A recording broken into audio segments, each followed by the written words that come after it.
நண்பா எல்லாருக்கும் வணக்கம். போன எபிசோட்ல ஒயிட் வாக்கர்ஸோட அட்டகாசத்தை பாத்தீங்க. ஜான் ஸ்னோவும் வைல்டிங்ஸும் சேர்ந்து முடிஞ்ச அளவுக்கு ஒயிட் வாக்கர்ஸை சமாளிச்சு கொஞ்சம் பேரை காவு கொடுத்து கொஞ்சம் பேர் மட்டும் தப்பிச்சிட்டாங்க. போன வீடியோல சில பேர் கமெண்ட்ஸ்ல நீங்க தப்பா சொல்றீங்க ப்ரோ, எல்லாரும் ஒயிட் வாக்கர்ஸ் இல்லன்னு சொல்லியிருந்தீங்க. அவங்கள டெட்ஸ் ஒயிட்ஸ்னு டிஃபரன்ஷியேட் பண்ணி சொல்லுவாங்க நண்பா, அது தெரியும். ஆனா எனக்கு அப்படி சொல்றது கம்ஃபர்டபுளா இல்ல. நான் வேகமா சொல்றப்போ டெட்ஸ் ஒயிட்ஸ்னு சொன்னா டங்கு பயங்கரமா ஸ்லிப் ஆகுது. அதுவும் இல்லாம ஒயிட் வாக்கர்ஸ் சொன்னாதான் கொஞ்சம் ஃபோர்ஸாவும் இருக்கு. அது போக ஒயிட் வாக்கர் வாரியர்னு சொல்லியிருந்தேன், அதுவும் தப்புன்னு சொன்னீங்க. நான் டிஃபரன்ஷியேட் பண்றதுக்காக தான் அப்படி சொல்லியிருந்தேன். அது போக நான் டவுட்ஸ் கிளியர் பண்ணக்கூடிய வெப்சைட்ல அப்படிதான் ரெஃபர் பண்ணியிருந்தாங்க. ஸோ எனக்கும் அது பெர்ஃபெக்டா பட்டுச்சு. அதனால தான் அதையே நானும் மெயின்டைன் பண்ணிக்கிட்டேன். ஜிஓடியை ஆல்ரெடி பார்த்தவங்க இதை மட்டும் பொறுத்துக்கோங்க நண்பா. வேற ஏதாவது தப்பு பண்ணா கண்டிப்பா கமெண்ட்ல சொல்லுங்க. இப்போ நம்ம எபிசோட் 9 போலாம்.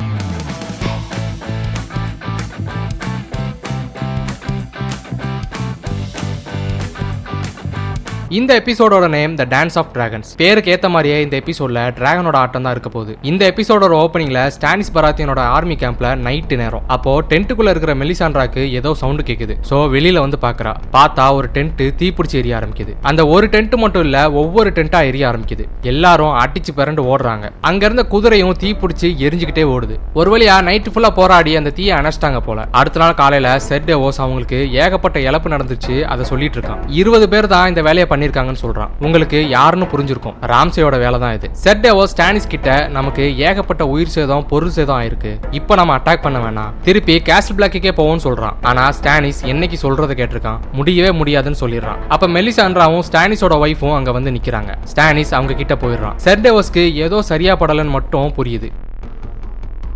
இதுக்கப்புறம் ஹார்ட் ஹோம்ல இருந்து தப்பிச்ச ஜான் ஸ்னோ வாளை நோக்கி வரான். அவன் அங்க இருந்து தப்பிச்ச வைல்டிங்ஸை தான் கூட கூட்டிட்டு வந்திருக்கான். இத மேல இருந்து ஆலிசர் பாத்துட்டு இருக்கான். அவன் கதவை திறக்க யோசிக்கிறான். ஜான் ஸ்னோ 2 ஸ்டெப் முன்னால வந்து ஒழுங்கா திறப்பியா மாட்டியாங்கிற மாதிரி முறைச்சு பாக்குறான். ஆலிசர் ஒரு வழியா கதவை திறக்க சொல்லிடுறான். இப்ப கதவு ஓபன் ஆகுது. எல்லா வைல்டிங்ஸும் அந்த டனலை கிராஸ் பண்ணி இப்ப உள்ள வர்றாங்க. ஜான் ஸ்னோ சாம் கிட்ட நாங்க தோத்துட்டோம், எங்களால எல்லாரையும் காப்பாற்ற முடியலன்னு சொல்றான். அதுக்கு சாம், இவ்வளவு பேர் உயிரோட இருக்கிறதே உன்னாலதான், செத்தவங்களை பத்தி கவலைப்படாதான்னு சொல்லிடுறான். அங்க இருக்கிற நைட் வாட்ச் மெம்பர்ஸ்க்கு சில பேருக்கு இந்த வைல்டிங்ஸ்லாம் உள்ள வர்றது பிடிக்கல. அவனுங்க ஒரு வெறுப்போட தான் பார்த்துட்டு இருக்காங்க. அப்போ ஜெயண்ட் அப்படியே உள்ள நடந்து வருவான் பாருங்க.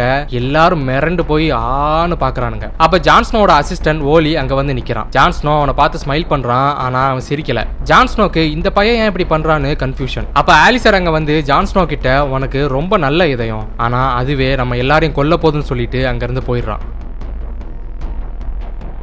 இதுக்கப்புறம் நார்த்ல ஸ்டானிஸோட ஆர்மி கேம்ப்ல ஸ்டானிஸ் செட்டேவோஸை கூப்பிட்டு நீ போய் கேஸ்ல் பிளாக்ல ஜான்ஸ்னோ கிட்ட நமக்கு தேவையான சப்ளைஸ் அனுப்ப சொல்லு, நாம ஜெயிச்சதும் திருப்பி கொடுக்குறோம்னு சொல்றான். அதுக்கு செட்டேவோஸ் அவன் ஒருவேளை ஒத்துக்கிட்டாலும் சப்ளைஸ் கரெக்டான சமயத்துல இங்க வந்து சேராது, அதுவும் இல்லாம இந்த சமயத்துல நான் உங்களை விட்டு போறது சரியா இருக்காதுன்னு சொல்றான். அதுக்கு ஸ்டானிஸ் நீ ஹேண்ட் ஆஃப் த கிங், இந்த மாதிரி வேலை தான் நீ பார்க்கணும், சோ போயிட்டு கன்வின்ஸ் பண்ணிட்டு வான்னு சொல்றான். செட்டேவோஸ்க்கு என்னமோ சரியா படல. அதனால ஷெரின் இங்க இருக்கிறது சேஃப் இல்ல, நான் அவளை என் கூட கூட்டிட்டு போயிட்டு வரேன்னு சொல்றான். அதுக்கு ஸ்டானிஸ் என்னோட ஃபேமிலி என் கூட தான் இருக்கும்னு சொல்லிடுறான். செர்டேவோஸால அதுக்கு மேல என்ன சொல்ல முடியும், அங்க இருந்து கிளம்பிடுறான். வெளியில என்னடானா அவ்வளவு வீரர்களும் சாப்பாடு சரியா கிடைக்காம குளிர்ல நடுங்கிட்டு ஆல்மோஸ்ட் ஹோப்பை விட்டுட்டாங்க. செர்டேவோஸ் நேரா ஷெரினை தான் பார்க்க வரான். அவ த டான்ஸ் ஆஃப் டிராகன்ஸ் அப்படிங்கிற புக்கை படிச்சிட்டு இருக்கா. இதுதான் இந்த எபிசோடோட டைட்டிலும் கூட. செர்டேவோஸ் ஷெரின் கிட்ட உனக்கு ஒன்னு கொண்டு வந்திருக்கேன்னு சொல்லி பராத்தியன்ஸோட சிம்பிளான மான் பொம்மையை கொடுக்குறான். அவளுக்கு அதை பார்த்து ரொம்பவே சந்தோஷம். நீ எனக்கு படிக்க சொல்லி கொடுத்ததுக்காக ஒரு சின்ன கிஃப்ட்னு சொல்லிட்டு நான் தூரமா போறேன், வர்றதுக்கு 2-3 நாள் கூட ஆகலான்னு சொல்லிட்டு அவன் நெத்தில கிஸ் பண்ணிட்டு போயிடுறான். இதுக்கப்புறம் டோன் நாட்ல பிரின்ஸ் டோரன் ஜெய்மியை பார்க்க கூட்டிட்டு வர சொல்றான். ஜெய்மி அங்க வந்து உட்கார்ந்ததும் பிரின்ஸ் டோரன் அவன் கிட்ட எதுக்கு இங்க வந்திருக்கேன்னு கேக்குறான். அதுக்கு ஜெய்மி மார்சலா சேஃபா இருக்காளா இல்லையான்னு பார்க்க வந்தேன்னு சொல்றான். அதுக்கு டோரன் அப்படின்னா ரேவன் அனுப்பியிருக்கலாம், இல்லனா டைரக்டா வந்திருக்கலாம், எதுக்காக ஒளிஞ்சு வரணும்னு கேக்குறான். அதுக்கு ஜெய்மி எங்களுக்கு ஒரு பாம்பு பொம்மையில மார்சலாவோட செயினை வச்சு அனுப்பி ஒரு த்ரெட்டனிங் மெசேஜ் வந்துச்சுன்னு சொல்றான். பிரின்ஸ் டோரனுக்கு இது எலாரியா சாண்டோட வேலை தான் புரியுது. அப்போ சாப்பாடு கொண்டு வைக்கிறாங்க. அதை பார்த்த ஜெய்மி என் தலையை வெட்டுறதுக்கு முன்னால நல்ல சாப்பாடு கொடுக்குறீங்களான்னு கேக்குறான். அதுக்கு டோரன் நான் அப்படிலாம் பண்ண போறது இல்ல, அப்படி பண்ணா தேவையில்லாம போர் வரும், என் மக்கள் நிறைய பேர் கஷ்டப்படுவாங்கன்னு சொல்றான். சோ அமைதியா போற விதமா பிரின்ஸ் டோரன் கிங் டாமன்காக சொல்லி கப்ப தூக்குறான். எல்லாரும் தூக்குறாங்க. ஆனா எலாரியா மட்டும் ஜெய்மியை பார்த்துட்டு ஒயினை கீழே ஊத்துறான். இப்ப பிரின்ஸ் டோரன் என்ன சொல்றான்னா கிங் டாமனோட ஆர்டர்ஸ்க்கு நான் ஒபே பண்ணணும், சோ நீங்க மார்சலாவை கூட்டிட்டு போங்க, ஆனா பிரின்ஸ் ட்ரைஸ்டேனையும் கூட கூட்டிட்டு போங்க, இந்த என்கேஜ்மெண்ட் கேன்சல் ஆயிடக்கூடாது. அப்புறம் உங்க அப்பா பிரின்ஸ் ஓபரனுக்கு கவுன்சில்ல பதவி கொடுத்தாரு, அதே பதவியை ட்ரைஸ்டேனுக்கும் கொடுக்கணும், அப்பதான் நம்ம 2 வம்சத்தோட ரிலேஷன்ஷிப்பும் கன்னியூ ஆகும் சொல்றான். ஜெய்மியும் அதுக்கு அக்செப்ட் பண்ணிக்கிறான். ஆனா எலாரியாக்கு இது பிடிக்கல. அவ பிரின்ஸ் டோரனை பார்த்து நீ ஒரு பயந்தாங்கலின்னு சொல்றான். அதுக்கு டோரன் நீ 4 குழந்தைங்களுக்கு அம்மா, அந்த பொண்ணுங்களை எனக்கு ரொம்ப பிடிக்குங்கிற ஒரே காரணத்துக்காக தான் உன்னை விடுறேன், இனிமே இப்படிலாம் என்கிட்ட பேசினா சாவடிச்சிருவேன்னு சொல்றான். எலாரியா அவன் கையை உதறி விட்டுட்டு அங்கிருந்து போயிடுறான். அதுக்கப்புறம் ஜெய்மி பிரானுக்காக பேசி அவனை ரிலீஸ் பண்ண சொல்றான். அவங்களும் ஒரு கண்டிஷன் சொல்லி அதுக்கு அக்செப்ட் பண்ணி பிரானை ரிலீஸ் பண்ணி மேல கூட்டிட்டு வராங்க. பிரான் பிரின்ஸ் டைஸ்டன் கிட்ட அடிச்சதுக்கு சாரின்னு சொல்றான். அது போக ரிலீஸ் பண்ணதுக்கு தேங்க்ஸ், உங்களுக்கு பெரிய மனசுன்னு சொல்றான். அதுக்கு ஜெய்மி இரு அவசரப்படாத, ஒரே ஒரு கண்டிஷன் இருக்குன்னு சொல்றான். அதுக்கு பிரான் என்ன கண்டிஷன் கேக்குறான். பக்கத்துல இருக்கிற ஏரோ பிரான ஒரு அடி. அவன் பிரின்ஸ் டைஸ்டன் அடிச்சதுக்காக பிரான ஒரு அடி கொடுத்து அதை சமன் செய்றாங்களாம். இதுக்கப்புறம் பிராவோஸ்ல ஆர்யா அவளுக்கு கொடுக்கப்பட்ட டாஸ்க் முடிக்க மறுபடியும் அந்த இன்சூரன்ஸ் ஏஜென்ட்டை தேடி அந்த ஹார்பருக்கு வர்றான். அவன் அங்கதான் இருக்கான். ஆர்யா ஜாக்கன் கொடுத்த விஷ பாட்டில ரெடியா எடுத்து வைக்கிறான். அவனும் இவளை பார்த்ததும் ஓய்ஸ்டர்ஸ் வாங்குறதுக்காக கூப்பிடுறான். ஆனா ஆர்யா கண்ணு அவனையும் தாண்டி வேற இடத்த பாக்குது. அவ இவன் கூப்பிட கண்டுக்காம அதையே பார்த்துட்டு போறா. அப்படி என்னதாண்டா பாக்குறான்னு நம்ம யோசிக்கிறப்போ லானிஸ்டர் சோல்ஜர்ஸ் வந்து இறங்குறாங்க. கூட மேஸ்டேரோல இருக்காரு நம்ம மார்ஜரோட அப்பா. சேசி தான் அவங்க வாங்கின கடனை பத்தி பேசுறதுக்காக அயன் பேங்க் ஆஃப் பிராவோஸ்க்கு அனுப்பியிருப்பான், ஞாபகம் இருக்கா? அதுக்கு தான் மேஸ்டேரல் வந்திருக்காரு. ஆர்யாவோட கண் எல்லாம் மேஸ்டேரல் மேல இல்ல, அவர் கூட வந்திருக்க செர்மரின் மேலதான் இருக்கு. ஆர்யா கூட கில்லிங் லிஸ்ட்ல செர்மரினும் இருக்கான்ல.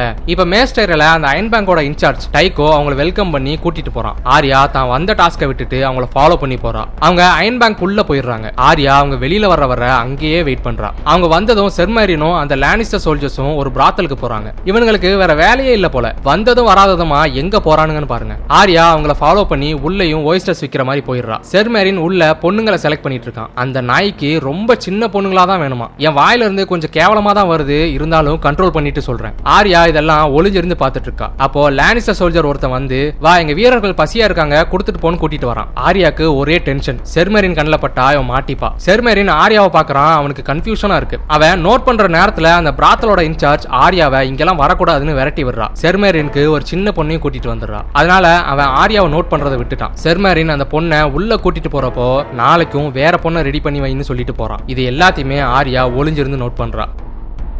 இதுக்கப்புறம் ஆர்யா அந்த ஹவுஸ் ஆஃப் பிளாக் அண்ட் ஒயிட்டுக்கு வரா. ஜாக்கன் அவகிட்ட டாஸ்கை பத்தி கேட்கறான். அதுக்கு ஆர்யா இன்னைக்கு என்னால கொல்ல முடியல, அவனுக்கு பசிக்கல போல, அதனால ஓய்ஸ்டர்ஸ் வாங்கல, சோ நாளைக்கு ட்ரை பண்றேன்னு சொல்றான். ஜாக்கன் சரி நாளைக்கு பண்ணு, இப்ப மீதி வேலையை பாருன்னு சொல்லிடுறான். இதுக்கப்புறம் டோர்நாட்ல பிரின்ஸ் டோரன் எலாரியா கிட்ட நீ இனிமே இதெல்லாம் பண்ண மாட்டேன்னு சொல்லி என் கூட சேர்ந்துக்கோ, இல்லனா அவனை கொன்றுவேன்னு சொல்றான். எலாரியா அழுதுகிட்டே அவன் கையில கிஸ் பண்ணி அக்செப்ட் பண்ணிக்கிறான். டோரன் அவகிட்ட எனக்கு எப்போதும் செகண்ட் சான்ஸ்ல நம்பிக்கை உண்டு, ஆனா 3வது சான்ஸ்லாம் கொடுக்க மாட்டேன்னு சொல்லிடுறான். இதுக்கப்புறம் ஜெய்மி தான் ரூம்ல உட்காந்து கிங்ஸ்லாண்ட் இவங்க ரிட்டர்ன் வர போறதை இன்ஃபார்ம் பண்ணி லெட்டர் எழுதுறான். அப்ப எலாரியா சாண்ட் அவனை பார்க்க வர்றா. ஜெய்மி ரைட் ஹேண்ட் இல்லாததால லெஃப்ட்ல எழுத முடியாம எழுதிட்டு இருக்கான். எலாரியா நீ சின்ன குழந்தை மாதிரி எழுதுறன்னு சொல்லிட்டு அவனுக்கும் சர்சிக்கும் இருக்கிற ரிலேஷன்ஷிப் தெரியும் சொல்லி இப்பதான் இதெல்லாம் தப்பா பாக்குறாங்க. 100 வருஷத்துக்கு முன்னாடி டர்காரியன்ஸ் இருந்தப்போ இதெல்லாம் சாதாரணம்னு சொல்றான். ஏன்னா டர்காரியன்ஸ் பிரதர்ஸ் அண்ட் சிஸ்டர்ஸே கல்யாணம் பண்ணிப்பாங்க. இதே விஷயத்த சீசன் 1ல சர்சி நெட் ஸ்டார் கிட்ட சொல்லுவா, ஞாபகம் இருக்கா? எலாரியா ஜெய்மி கிட்ட உனக்கும் பொண்ணுக்கும் ஓபரின் சாவுல எந்த தொடர்பும் இல்லைன்னு தெரியும் சொல்லி கண் கலங்கி தான் பண்ண செயலுக்கு வருத்தம் தெரிவிச்சிட்டு போறான்.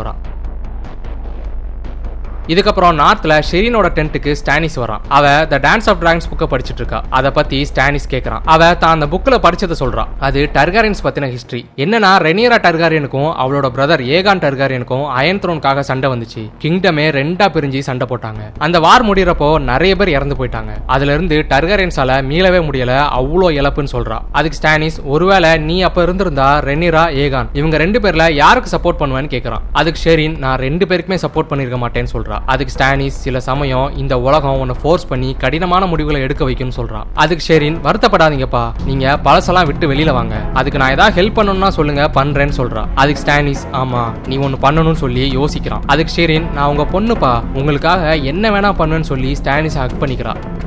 இதுக்கப்புறம் ஸ்டானிஸோட வீரர்கள் ஷெரீனை வெளியில கூட்டிட்டு வராங்க. அங்க நிறைய வீரர்கள் கேதர் ஆயிருக்காங்க. ஷெரீனுக்கு ஒண்ணுமே புரியல, சுத்தி சுத்தி பார்த்துட்டே வரா. அவ அப்படியே முன்னால வந்ததுதான் புரியுது அவளை எரிக்க கூட்டிட்டு வந்திருக்காங்கன்னு. மெலிசாண்ட்ரா கரெக்டா அங்க வரா. ஷெரீன் அவளை பார்த்ததும் எங்க அப்பா எங்க அப்பாவை பார்க்கணும்னு சொல்றா. அதுக்கு மெலிசாண்ட்ரா எல்லாம் சீக்கிரமா முடிஞ்சிரும், கவலைப்படாதன்னு சொல்றா. ஷெரீன் பின்னால போக பாக்குறா. அப்போ அவளை போக விடாம வீரர்கள் புடிச்சு தூக்கிட்டு வந்து அந்த கட்டையில கேட்டுறாங்க. ஷெரீன் என்னை விடுங்க, எங்க அப்பாவை பார்க்கணும்னு கத்துறா. அப்போ ஸ்டானிஸ் கூட்டத்துல இருந்து வரான். ஷெரீனோட அம்மாவும் அவன் கூட தான் நிக்கிறா. இவங்களோட பெர்மிஷனோட தான் இதெல்லாம் நடக்குது. சிலி ஸ்டானிஸ் கிட்ட லார்ட் ஆஃப் லைட்டுக்காக தான் இதை பண்றோம், இது நல்லதுதான் சொல்றா. ஏட்டி நீலாம் ஒரு அம்மாவா? மெலிசாண்ட்ரா என்ன சொல்றானா, இது லார்ட் ஆஃப் லைட்டுக்கு நம்ம கொடுக்குற சாக்ரிஃபைஸ், அவர் இதை ஏத்துக்கிட்டு நமக்கு வெற்றியை கொடுப்பாருன்னு சொல்றா. லார்ட் ஆஃப் லைட் நீங்க இதை அக்செப்ட் பண்ணி எங்களுக்கு ஜெயிக்கிறதுக்கு வழியை காட்டுங்கன்னு சொல்லி நெருப்பு கட்டைய கையில வாங்குறா. ஷெரின் பயத்துல மிரண்டு போய் அம்மா காப்பாத்துங்கன்னு கத்துறா. இந்த சவுண்ட் கேட்ட சிலிஸ்க்கு மனசு மாறிடுது. உடனே அவ ஸ்டானிஸ் கிட்ட வேணாம் இதை பண்ண வேணாம்னு சொல்றா. அதுக்கு ஸ்டானிஸ் இல்ல, அவளுக்குள்ள கிங்கோட பிளட் இருக்கு, இந்த சாக்ரிஃபைஸை பண்ணிதான் ஆகணும்னு சொல்றா. ஏண்டா 2 எபிசோடுக்கு முன்னாலதான் உன்ன ஒரு நல்ல அப்பான்னு போனதானடா டே. மெல்லிசாண்ட்ரா அந்த night is full of dark and terrors சொல்லி நெருப்பு வைக்கிறா. ஷெரின் பயத்துல அப்பா தயவு செஞ்சு என்ன விட்டுருங்கன்னு அலறா. அவ கதறத கேட்டா ஒரு இறக்கமே இல்லாத ஒரு மனுஷனு கூட அவளை காப்பாத்த தோணிரும். அங்க இருக்கிற வீரர்களால கூட இதை பார்க்க முடியல. அவங்களால அவங்க கிங்க எதிர்த்து என்ன பண்ண முடியும்? எல்லாம் சூழ்நிலை கைதிகள். சிலி ஷெரினை பார்த்து ஓடி வரா. ஆனா ஸ்டானிஸோட வீரர்கள் அவளை பிடிச்சிடுறாங்க. உனக்கு இப்ப அறிவு வந்து என்ன பண்றது? இதுக்கு முன்னால உன்னோட தம்பி எரிச்சப்போ குழுகுலுன்னு தானே இருந்துச்சு, நீ அப்பவே நிறுத்தி இருக்கணும். இல்லனா உன்கிட்ட ஷெரினை பலி கொடுக்கணும்னு சொல்லிருப்பால, அப்பவாது நிறுத்தி இருக்கணும். இனி என்ன பண்ண முடியும்? அவளால அதை பார்க்க முடியல, தரையில விழுந்து அல்றா. ஷெரின் பயங்கரமா நெருப்போட சூடு தாங்க முடியாம கதறா. அவளோட கதறல் கொஞ்சம் கொஞ்சமா குறைஞ்சி அவளோட உயிர் அவளோட அந்த சின்ன உடலை விட்டு கரைஞ்சு போயிருது. அந்த நெருப்பு சூட்டை விட தான் பாசம் வச்ச அப்பாவே இப்படி பண்ணதுதான் அந்த பொண்ணுக்கு அவ்வளோ சுட்டிருக்கும். ஒரு ராஜ்யத்துக்காக தான் சொந்த பொண்ணே கொள்றதுலாம் எங்க போய் சொல்றதுன்னு தெரியல. நான் மட்டும் ஸ்டானிஸோட இடத்துல இருந்திருந்தா மெல்லிசாண்ட்ரா இப்படிப்பட்ட பாசமான பொண்ணை எரிக்கணும்னு சொன்ன அடுத்த செகண்டே கழுத்து அறுத்து போட்டிருப்பேன். சாரி நண்பா, இந்த சீன் எனக்கு ரொம்ப டிஸ்டர்பா இருந்துச்சு, அதான் கொஞ்சம் டென்ஷன் ஆயிட்டேன். நண்பா, உங்களில் சில பேர் என்னோட இன்ஸ்டாகிராமில் மெசேஜ் பண்ணியிருந்தீங்க, என்னன்னா இந்த எபிசோடையும் 2 பார்ட்டாக போடுங்க, அப்போ தான் நிறைய டீட்டெயில்ஸ் கவர் பண்ண முடியும்னு சொல்லியிருந்தீங்க. இப்போ இந்த பார்ட் முடிஞ்சது. ஸோ நீங்கள் இந்த வீடியோக்கு லைக் பண்ணிட்டு ஒரு டீ பிரேக் எடுத்து வெயிட் பண்ணுங்க நண்பா. நெக்ஸ்ட் பார்ட் ரெடி ஆகிட்டு இருக்கு. அதை எப்போ அப்லோட் பண்ண போறங்கிறத நான் 1 ஹவருக்கு முன்னாலே என்னோட இன்ஸ்டாகிராமில் போஸ்ட் பண்ணிடுவேன். கீழே டிஸ்கிரிப்ஷனில் என்னோட இன்ஸ்டாகிராம் லிங்க் இருக்கும், ஃபாலோ பண்ணிக்கோங்க நண்பா. நாம நெக்ஸ்ட் பார்ட்டில் மீட் பண்ணுவோம்.